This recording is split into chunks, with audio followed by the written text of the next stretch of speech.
आज हम पढ़ने वाले हैं पास्ट परफेक्ट टेंस का passive voice. Past perfect tense का पैसिव वॉइस किस तरीके से बनेगा।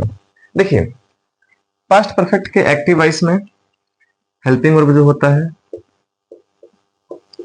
हैड होता है और वर्ब की थर्ड फॉर्म, वर्ब के थर्ड फॉर्म का यूज होता है।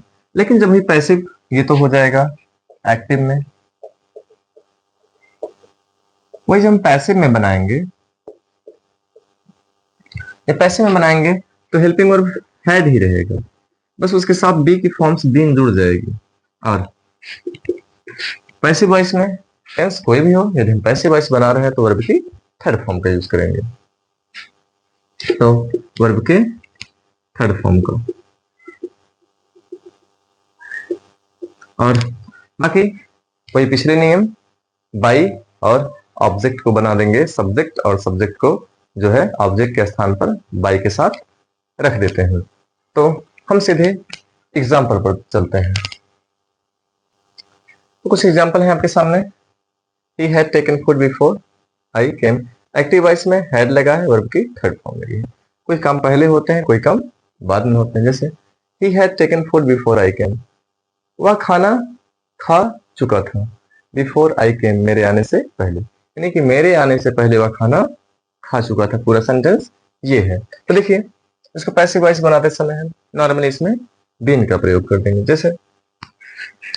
और हाँ, ध्यान रहे कि आफ्टर या बिफोर यदि लगा है तो उसको हम वहीं छोड़ देंगे और बाकी ऑब्जेक्ट जो है उसको ले आकर पैसिव बनाना प्रारंभ करेंगे। तो फूड, फूड और हैड, हैड के साथ बीन भी, food had been, third form तो है ही, टेकन बाई, ही का ऑब्जेक्टिव हिम हो जाएगा, और बाकी ये इतने का पैसिव हम बना चुके हैं यहाँ, और बाकी बिफोर आई केम को हम यही ऐसे लिख देंगे।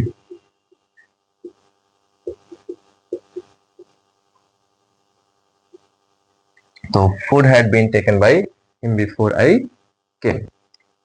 She had solved the problem before teacher came. अध्यापक के आने से पहले उसने जो है समस्या को हल कर लिया था। तो ये जो है द प्रॉब्लम है object, the problem had been solved, the problem had been solved, समस्या हल हो चुकी थी। और यहां लग जाएगा फिर बाई, ही का ऑब्जेक्टिव हिम, और बिफोर टीचर केम, इसको हम ऐसे ही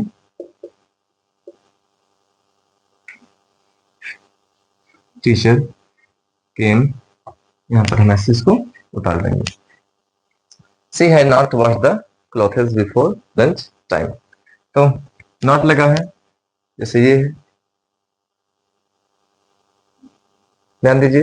ही हैड सॉल्व्ड, हैड के साथ बीन का भी प्रयोग होगा, तो ही हैड पैसिव में हैड के साथ been, he had been solved the problem before teacher came. और इसमें हैड बीन है, इसमें हैड बीन है, उसी प्रकार से हैड और बीन के बीच में हम नॉट का प्रयोग करेंगे। जैसे इसमें द क्लॉथ है ऑब्जेक्ट, तो इसको लाएंगे हम आगे।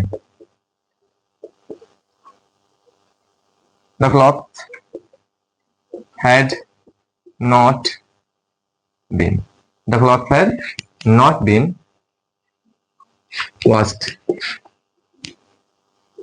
washed बाई, सी है तो हो जाएगा इसका हर, और बिफोर लंच टाइम, ये हो गया। The mother had not cooked the food before guest left, the mother had not cooked the food before guest left. देखिए, गेस्ट के जाने से पहले माताजी खाना नहीं बनाई थी। गेस्ट के जाने से पहले या मेहमानों के जाने से पहले माताजी ने खाना नहीं बनाया था, तो माताजी ने मेहमानों के जाने के बाद खाना बनाया। देखिए, द मदर कि इसमें सब्जेक्ट है पीछे जाएगा ऑब्जेक्ट की जगह पर, ऑब्जेक्ट आ जाएगा सब्जेक्ट की जगह पर। इसको फूड को हम लाएंगे आगे पैसिव में। द फूड हैड, नॉट है तो हैड और बीन के बीच में नॉट लगाएंगे। The food had not been cooked है तो कुक्ड ही लगाएंगे by mother before guest left. इस तरीके से आप दो अफर्मेटिव देख सकते हैं और दो नेगेटिव देख सकते हैं। आगे हम चलते हैं, देखते हैं interrogative. Had he finished the work before he went there? Before और इन सबसे जो है हमें छोड़ देना है इन सबको, और इसके पहले ऑब्जेक्ट को ही आगे लेकर जाना है और पैसिव बनाना है। तो ये है एस एनो टाइप, ये दोनों एस एनो टाइप, ये दोनों डब्ल्यू एस टाइप। देखिए तो हमें हेड को आगे ही रखना है और ऑब्जेक्ट को लेकर आना है, यहां लिख देना, उसके बाद बीन का यूज करना है। Had the work been finished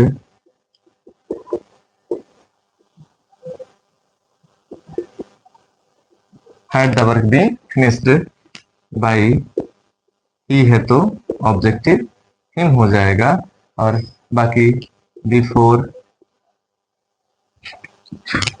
you went there question mark आपको ऐसे ही लिख देना है।